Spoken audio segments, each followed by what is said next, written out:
is attached to something. I'm just getting over a cold, so I'm a little sniffly.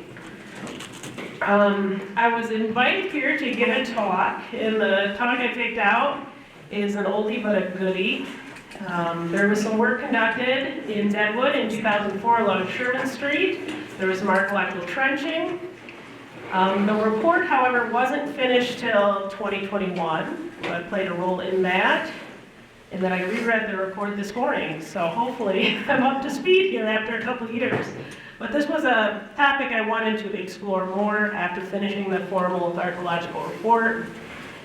My name's Katie Lammy. I am at the South Dakota State Historical Society, which has an archaeological research center right here in town. Some of you may not have known that. We're going to do some housekeeping so that everybody's up to speed on archaeology and what the Archaeological Research Center does here in town, and then we'll dive into the project that was conducted in Deadwood.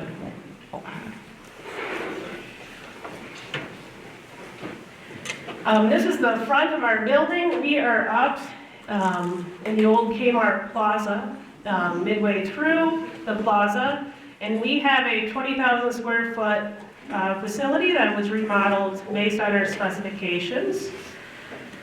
I'll talk a little bit more about the repository I work in, and then, like I said, we'll go over the 2004 Deadwood project at Sherman Street, and looking at the history and the archaeology, and then what I feel are some promising results and interpretations about looking at a female boarding house and trying to figure out if it's indeed a brothel. And then we'll have lots of questions at the end. So, what is a repository? So I am a repository manager here at the Archaeological Research Center. This is from Indiana Jones. Our repository does not look like this, but it's a good start. Our repository looks like this. Within the Archaeological Research Center, there's a 10,000 square foot section that holds about 6,000 boxes this big of artifacts, mainly from across the state of South Dakota. These are the high-density expandable storage units. I forget how many aisles we have, but we have 54 carriages, 54 aisles, and then off to the side, you'll see that each aisle is pretty much full of boxes from archaeological sites as conducted in South Dakota. We have artifacts that were collected in 1890, all the way to the project we're currently working on. We have artifacts that are older than 12,000 years old, and then we have a lot of historic crap, too. Span 12,000 years of human history. Again, what sets archaeology apart from paleontology is that archaeologists are interested in humans and what humans leave behind. We study humans based on the material culture that we find in the dirt. So the difference between a repository and just a storage unit is that the repository is run according to particular standards. Most of them are federal or state. Our repository is the only federally approved repository in the state for archaeological collections. It is environmentally stable. We have a network of agreements and documents that frame what we do in the repository with regards to holding federal collections, tribal collections, state collections, and whatnot. And we strive to be accountable and accessible. So if you're a fancy researcher from the Smithsonian and you're interested in this collection, we'd like to be able to find the collection for you and make it accessible for your research visit. And there's the stats again. In addition to the artifacts, we have hundreds of linear feet of the associated documentation that gives context to the collection. Those would be the archaeological field notes, the site files, maps, and photographs. We do hold the collections that were excavated as the Missouri River Dam system was being put in the 1940s and 50s. So that is about 3,500 boxes that are here, curated on behalf of the U.S. Army Corps of Engineers. And like I said, researchers from around the country visit each year to our facility in Rapid City. So we're here in the background, next to the old Keepler.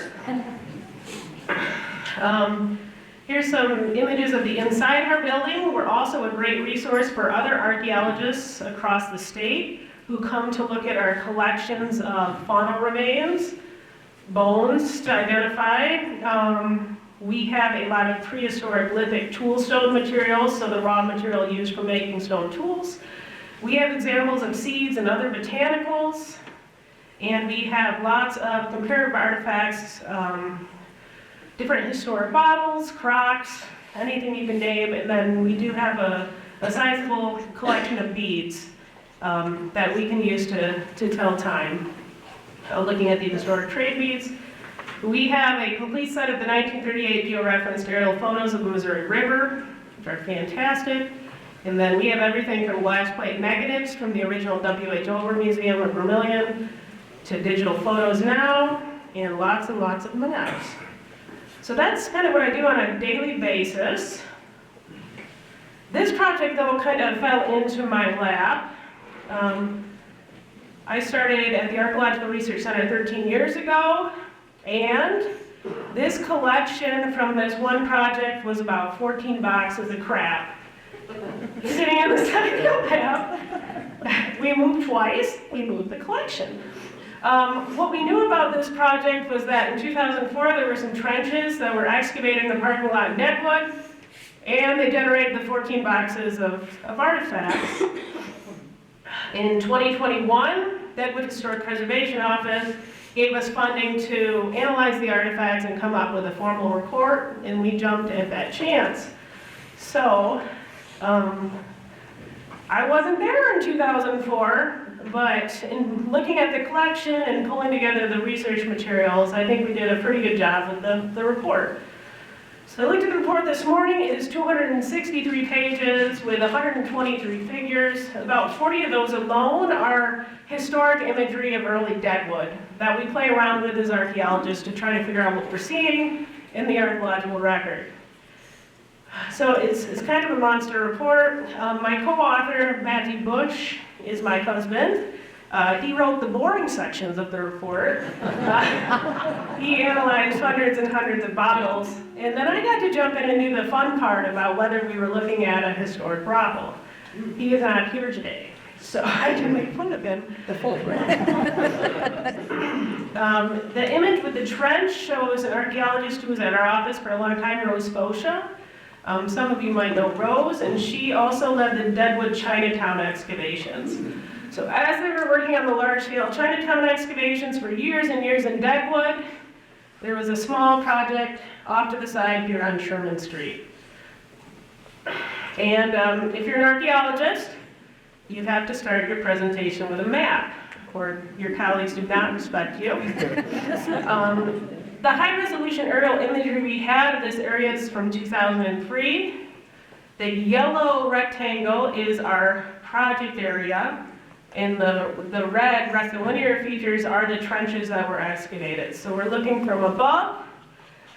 The area doesn't look like this anymore. However, just to the north of the yellow project area is the Traber Bottling Works, and that building is not there.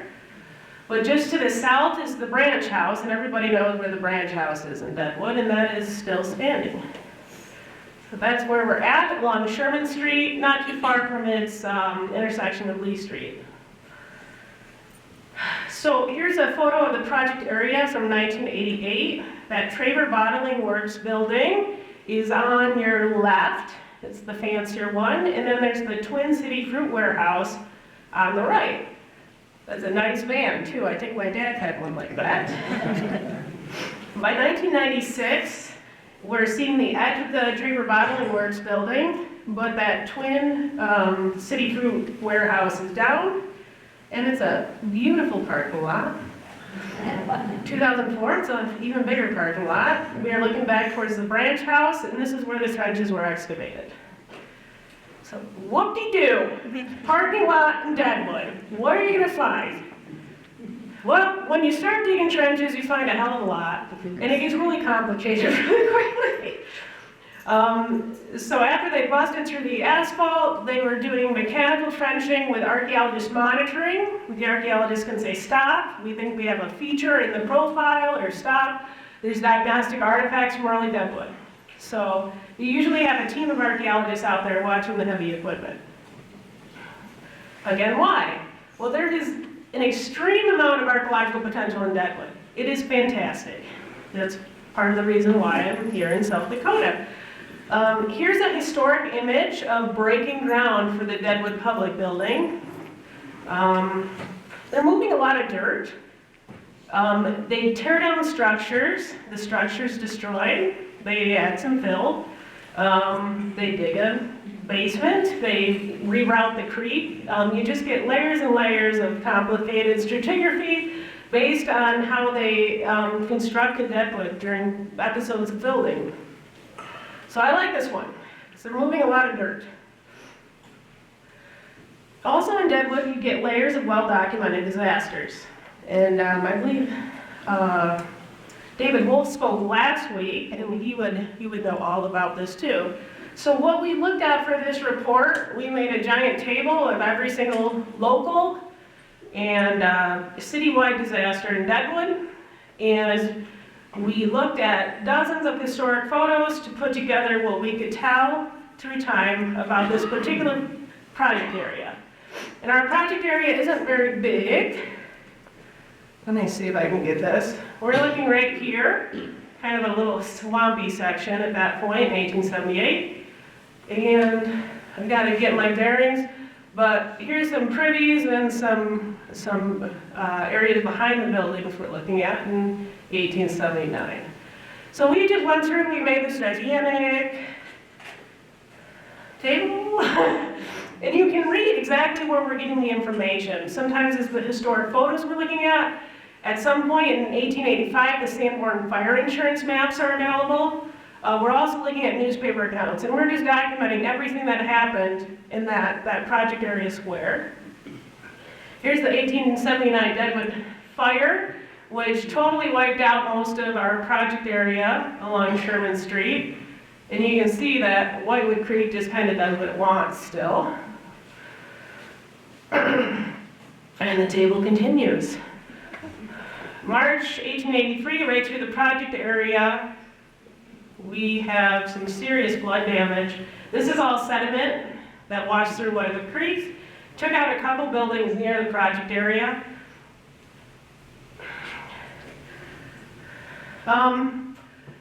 As we look at that in Deadwood and how things are layered up and rebuilt and flood deposits, fire, we want to see that sequence underground. And again, the fantastic thing about Deadwood is you never know what you're going to find archaeologically.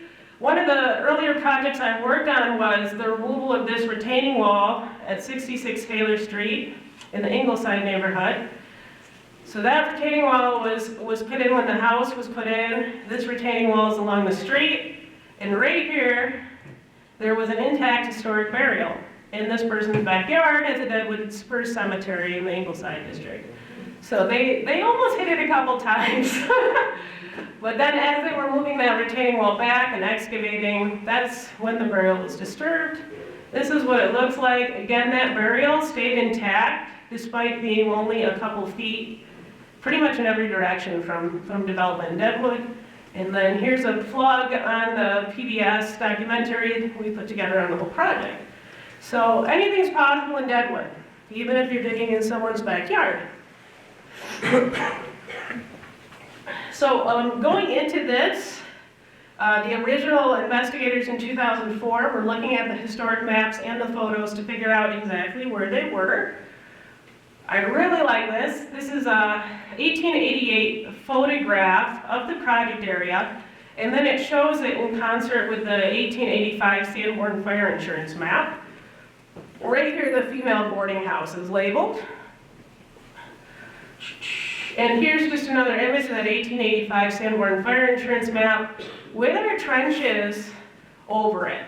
So as they were deciding where to trench in the parking lot, they were trying to match it up so the trenches would hit specific structural remnants on the 1885 map. So I think it's pretty cool.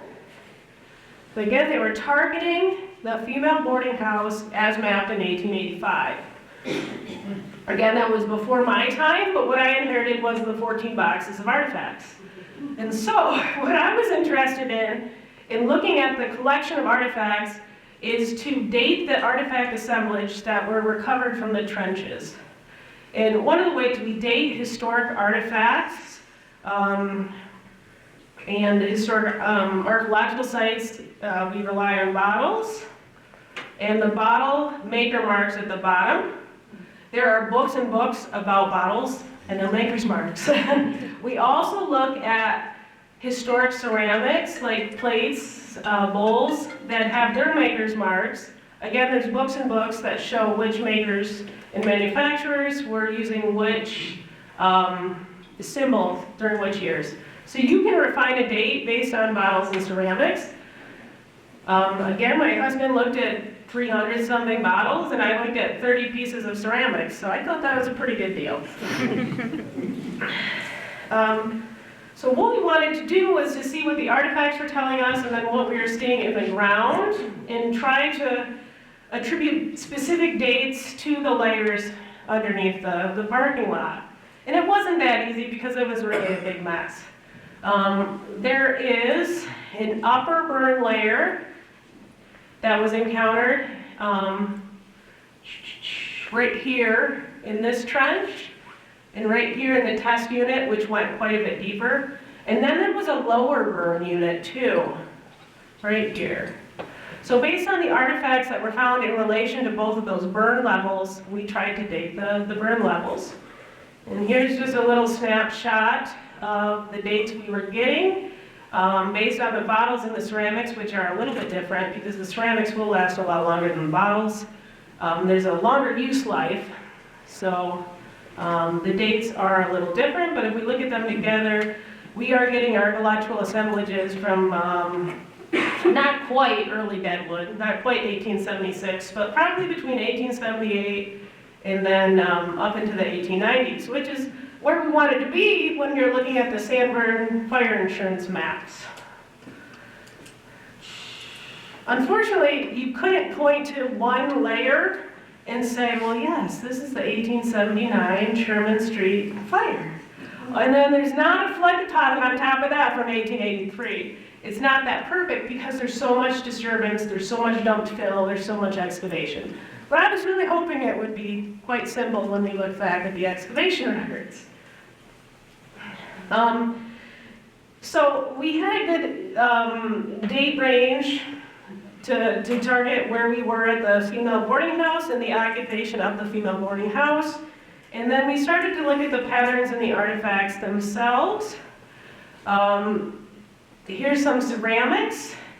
There were a lot of soap dishes. And there was just a lot of ironstone, which is this really clunky, high-fired, refined whiteware that's popular at that time because it can go over stagecoach, it can go on a train, and it's pretty durable. And then we had some things that I called more like hotelware, things that you'd still see at a hotel or a restaurant today, or maybe even at a hospital. So the bulk of our ceramic assemblage is this pretty boring utilitarian stuff that is used in the service industry. But then, when you look at some of the other ceramics, they're just wildly decorated with the most feminine decorations. Butterflies, flowers, all that. So this is a chamber pot lid. Here's another one. Here's a shaving mug. And then we also get these really fancy vases. It's like, well, that's really interesting that most of the ceramics are pretty utilitarian and boring, but then we're seeing all this individual flair with chamber pots and vases. So that kind of got me started thinking about what's going on at the site. And then we found some unique artifacts that you don't always find in historic settings. Here's a toothbrush, which is really common.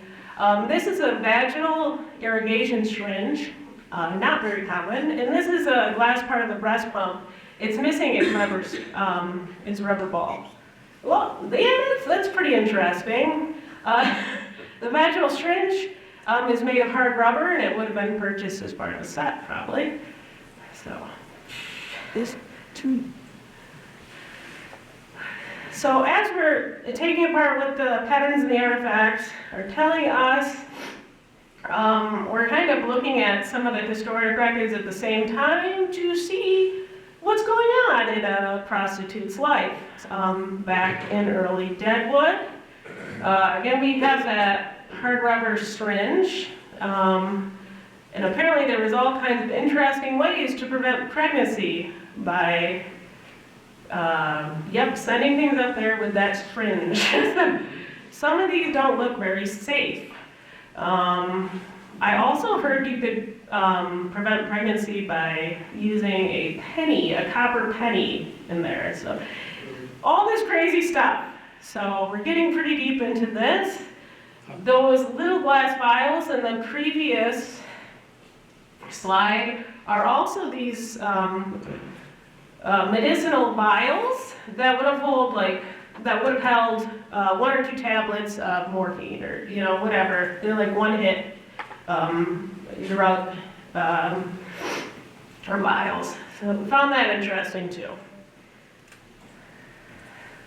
We also look at the artifacts that are from more the decor.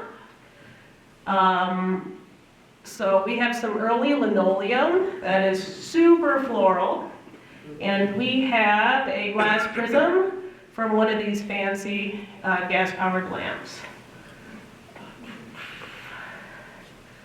And then we have a lot of female clothing. We had multiple sections of a female shawl. We had multiple shoes. We're even finding pins and needles, despite the fact that these were trenches. There's pins and needles we can still pull out of the artifact collection. And then this is actually a dark stocking section. It's either been repaired with mending, or maybe it had some seams in it. They were roll-top stockings. Then we have some personal effects. We did have 2 identified hand parts. This is part of the rib, and then this would be more down here at the handle. Harmonica, and your clay tobacco pipes. So, in looking at this, here's a clip from the report that says, yeah, we're finding all this particular artifacts associated with female residents of Deadwood. It's a female boarding house. That's what we would kind of expect. But as you look at the pattern in the artifacts, and we look at some of the other historic records, I thought female boarding house is mapped on the Sanborn Fire Insurance maps was probably just a way to kind of cover up that it was a brothel. So after putting the whole report together, we kind of tied in a secondary part of the report, and I was looking at how historic records and historic archaeology can be used together to confirm the existence of a brothel, or maybe just saying no. Come on, that's not what's really going on. So at the tail end of the report, is it a brothel or not? And the way we took it after looking at the patterns in the artifacts was we began to look at the census records. And I started looking at the census records related to a particular known prostitute, Madame Molly Johnson. In 1880 on the census, she is the 27-year-old head of household for a Main Street boarding house. And the folks listed under her in that household are usually house cleaners. Like, okay, but she's a known madame. She's the queen of the blondes. And she's got 3 other blondes that are working for her. Ida Clark, Ida Shepland, and Jenny Ducheneau. So I pulled that together from the historic records, some of the books about Deadwood. So if that's how Molly's portrayed in the census records, what's going on here with the other blondes? I'm not sure if they're natural blondes or not, but I wonder. So when we pull up the 1880 Deadwood census records, we find that there are 2 adjacent boarding house properties on Sherman Street. And there's a specific pattern very similar to Molly's place. Ida Clark, her known associate, is the head of the first household. And then Jenny Shaw is down here with an Ada Sheplow, which is probably a misspelling of the third lady's name. There are young ladies there that are boarders. There is a Chinese servant and a Chinese cook. They're both male, but everyone else is a pretty young female. And so you're seeing a pattern in the census records that suggests the brothels are being reported in a similar way. So pulling back from that, this is kind of what we could tell. There's 2 adjacent boarding houses on Sherman Street filled with linen. Unfortunately, the 1880 census record doesn't correspond to any physical address because there's no physical address at that point. So we know they're adjacent and on Sherman Street based on the order of visitation on the census. And then here's Ida Clark, Jenny. They're running these boarding houses. There's the age ranges of the women boarders. And it's interesting, the only men are the Chinese servants and cook. And then there's, in the boarding house by Ida Clark, there is a 4-month-old baby named Blanche, and her father is from an unknown place of birth. Very interesting. So I think that was pretty circumstantial evidence that maybe we're talking about that part of Sherman Street. But then we finally find a smoking gun. The Blondes were operating in the 1880s, and then Madame Belle Haskell is closer to 1890, 1891. And what we can tell about her is that she's a known prostitute within historic records. She's a very successful businesswoman. She branches out from Central City into Deadwood and starts her own place. And she's selling and buying a lot of property. So in an 1890 warranty deed, Madame Belle Haskell's house is Block 30, Lot 37. If you look at Block 30, Lot 37 on the 1891 Deadwood plat map, that does put you right there at that female boarding house from the 1891 Sanborn map. The lot numbers are not shown on the 1891 Sanborn map, but they are shown on the 1951. So you can kind of go back and you're like, yeah, okay. That's the Haskell house right there where we're excavating. There's one more line of evidence that suggests that that is indeed the Haskell house brothel. Behind the Sherman Street businesses that we're looking at, they had to cut back that slope, that ridge of bedrock to make way for the railroad. And as they're doing that, they're blasting these charges. And the newspaper mentions that a large rock from the blasting hit the Haskell house and took out the back of the place on Sherman Street. So it does look like in 1890, 1891, Haskell's house was on Lower Sherman Street. Lower Sherman Street is where you can slip outside the back door, down the back stairways to Main Street, and then end up right there. How convenient. So if you look at the 1885 map, you can see that the female boarding house is elongated. And then you can see here that it's truncated because the railroad came through. So this is Madame Belle Haskell's lot.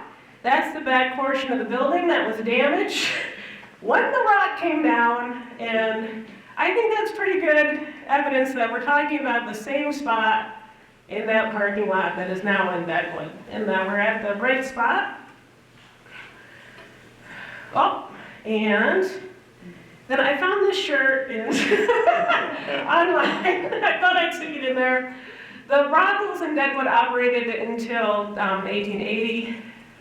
There was a movement to keep the brothels going, and this is a shirt that's in the museum collections up in Deadwood. So it says, "Satisfaction since 1876. Deadwood, South Dakota."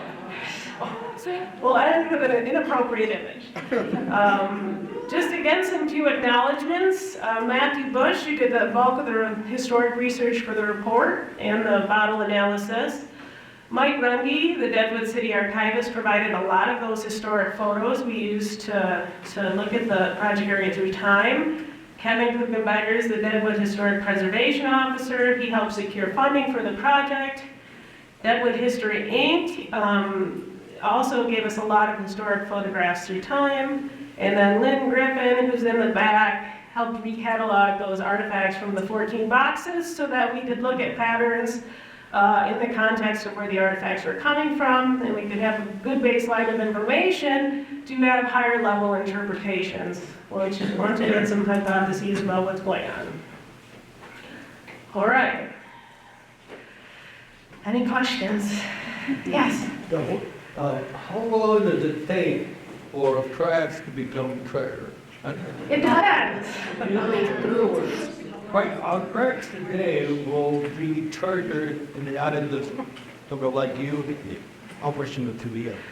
Most of the federal preservation laws have a 50-year restriction, so they won't consider anything significant unless it's 50 years old or older. The person, yes.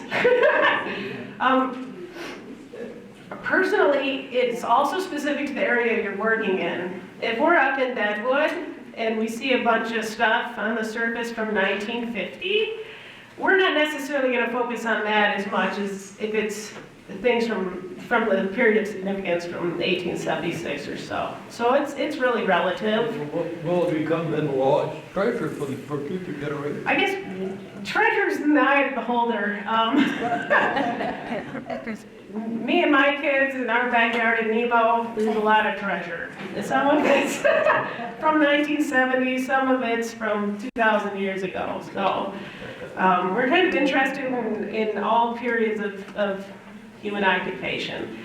However, I'm not sure when poop turns into an artifact. If you're going to look at a privy and you're going to excavate a privy and you're going to be down in there, I'm not sure when it ceased to being poop and when it's dirt or soil or the cultural level. So I guess that's relative too to how moist it is and what it smells like. Yes? What do you think? So, I'm curious about the bottles you find. Are they typically mostly liquor bottles, or were there other? that's a great question. The bottle spreadsheet is a lot to handle, but most of them in this case are alcoholic bottles. Most of them are imported beer bottles. A lot of the beer bottles you can date really tight based on when that company first started importing the beer. There were also some really amazing pharmaceutical bottles and makeup bottles and that kind of thing, some cosmetic bottles. In addition to the base that tells you about the manufacturer and looking at the manufacturing history, the fragments of bottles are also important because originally bottles are handmade completely with blown glass, and then they're partially machine-made, hand-finished, and then about 1908, the automatic bottle machine comes into play, and it's mostly fully machined. So even if you have a chunk of bottle, we could probably give you a date off it based on its characteristics. And the second half of my question, this isn't along the stretch that we consider to be the Badlands. Nope. In Deadwood. Could you repeat the question? Yeah. The question was, this area is not directly in what they consider the Badlands of Lower Deadwood. Nope. Which, I'll ask the question, does it tell you that there could have been other spots around the city that were houses of prostitution? Yeah, I think it just depends on how much the newspapers and how much is really broadcasted. So here, looking at the 1885, here's Main Street, here's the back doors of these very famous Main Street establishments, the theaters, the entertainment districts. You go out the back and you can come, visit a nice, relaxed brothel atmosphere. Whereas if you're up here in the Badlands, it might be a little much to handle. I think Molly Johnson or Belle Haskell had a brothel in the Badlands known as the 400. So I think they were operating multiple spots at the same time with different themes and atmospheres. And I'm not sure, they're such successful business women, I'm not sure if they're living at their favorite place or if they're kind of moving around, so. Thank you. Yeah, for real this time. Just out of curiosity, can you, basically your parameter of where you're digging? Yep. Okay, so you rigged the asphalt up and there was dirt. So did you start with any type of metal detecting? Did you go in with any of that, the ground penetrating radar to see what was under there before you just started digging the trench? That's a great question. So this is 2004, so I wasn't part of those conversations, but in looking at it, certain ground penetrating radar and geophysical equipment works differently in certain environments. Some might do better with a thick asphalt layer or parking lot, like ground penetrating radar might go deeper. Anything though that's going to pick up metal it's going to be so omnipresent everywhere you go. It's not really going to be worth it. So sometimes if you had extra, $40,000, maybe you'll run some ground penetrating radar. But a lot of times you just sink a trench and you see what you find. Some of the soil in Deadwood is so filled with rock and so filled with metal and things that these other remote sensing options don't really work. Yeah. Thank you. And you couldn't really tell that there was 6 to 8 feet of overburden of just junk before they actually hit the stored layers they wanted to look at. So some things won't go that deep either. Yes? Did you say there was a televised call time about this? Not this particularly. The televised program is about the original burial at the first Deadwood cemetery that was found in the backyard, and it works on identifying that individual. Is that going to be televised? That is on YouTube, and I think my brother-in-law just watched it last week or something, so I think it's still available. But that's just an example of how you have 2 retaining walls in Deadwood, everything's destroyed, but then you have this little nook where there's a completely preserved human coffin burial in the backyard. So, yes. Sure. Melanie, who involved with this, your office? Is it just confession of the research rights, or could it be on? It really depends. We do have members of the public stop by. Sometimes we'll have an artifact they want ID'd, or they'll want to know more about our facility. It's nice when you call ahead just so everyone's not on lunch. And it's not like a museum setting. That's why we have the museum exhibit here in the Journey. But it's more of a research center and labs. Yes? That the train that went to Lakewood, Cook City? I'm not sure which train it is because there were quite a few trains coming into Deadwood. I was going to say, that is direction for, What does it say? tunnel on to, That's the Burlington, Missouri River Railroad. On the map. it's still at the tunnel there, but it's trying to head south. Goes to Cook City. I don't know. I've been looking at railroads near Piedmont lately, so I'm a little rusty on my Deadwood railroads. That railroad's not there anymore, obviously, along the base of that hill slope. But in the later Sanborn fire insurance maps, it does show the rail yard and the railroad building. In addition to the female artifacts we found, we were finding things that were more indicative of a rail station. There was some kind of powerhouse electrical facility there too. We were finding early dry cell batteries, insulators, things like that. So there was an industrial component a little bit later, and we'll find some artifacts associated with that. Sure. All right, so Oh, several years ago, I took an archaeology course to the meeting, whatever that's called. Yeah, And the head of the archaeology at that time, we said Alaska now. Anyway, he gave us a great series of talks, Yep. like Station over a 6 weeks period, all of them at Black Hills area. yep. I didn't everyone to do something like that. We could, usually we have a lot of functions in our office and a lot of contract projects, so it just depends if someone can free up that amount of time and if they have the personal interest. But at some point, it's something that we'd like someone else in our office to do.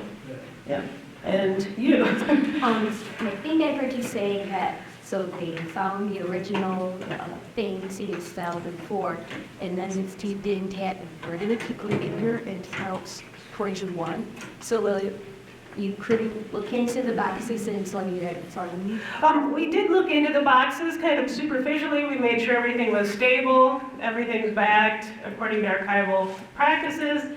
It's just to come up with the funding for a report this big and to look at so many boxes of artifacts in association with the original photographs and the original maps to get everything digitized. It's a big production. Yep. Yes. After all this work and effort, are you going to do a public exhibit of this tree circus here, or maybe the Adams House or something like that? The collection itself was moved from our facility into the Deadwood archives, and Mike Runge does do a lot of exhibits all throughout Deadwood on various topics.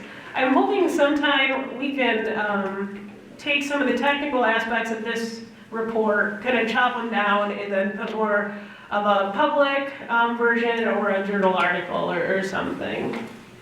Anybody else that has not asked a question? Yes?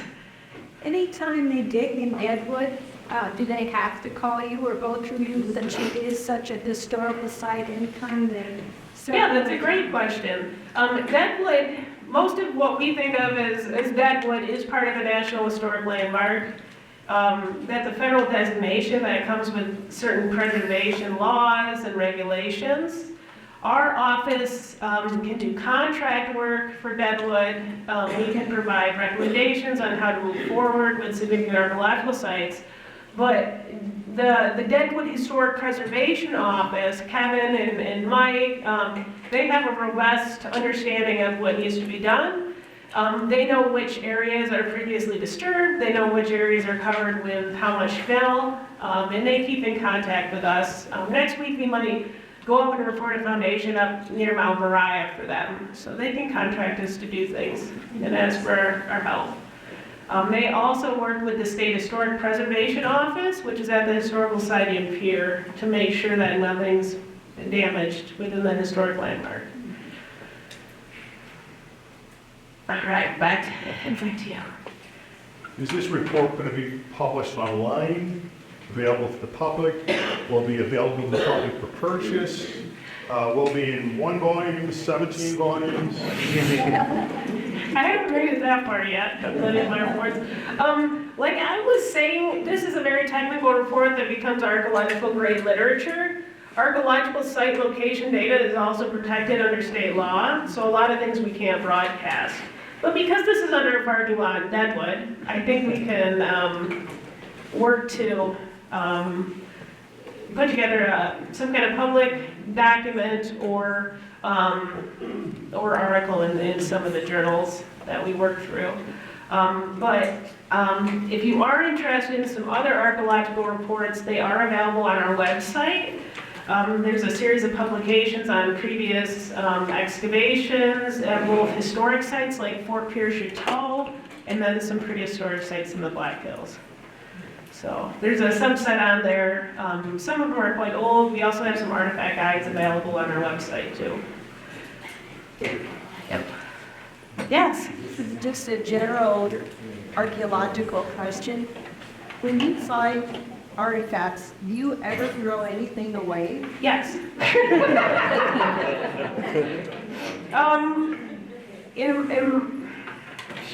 So if you look at things that reflected in the 70s and 80s, everybody wants to collect every rock from the surface, every brick, every chunk of mortar, every segment of metal.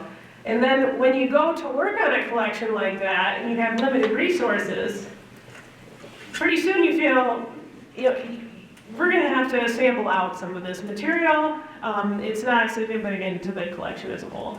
So professionals that know what they're looking at and know what's significant for a certain place and a certain time will decide what can be culled from the collection so that we can focus our limited resources on what we feel is really important. With that said though, we can't anticipate the research potential of certain things in the next 30 to 40 years. DNA, residue analysis, whatever. So we do try to keep samples of everything. But yeah, there's just a lot of trash, I guess, too.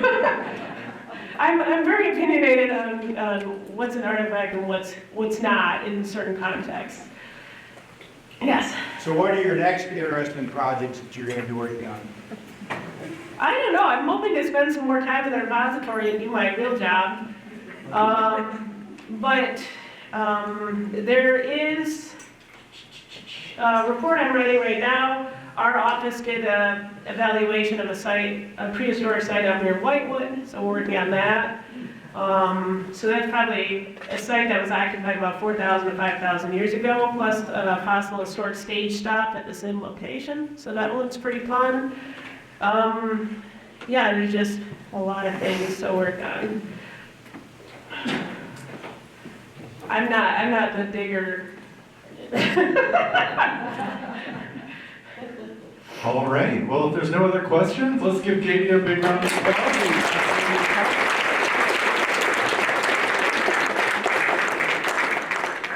And thanks again, everyone, for coming. I hope you'll come back and see us tomorrow for the new exhibit, and next Friday for Turtle Soup. You can just leave your surveys on the table, and we will gather those up, and look forward to hearing all of your feedback. Thank you.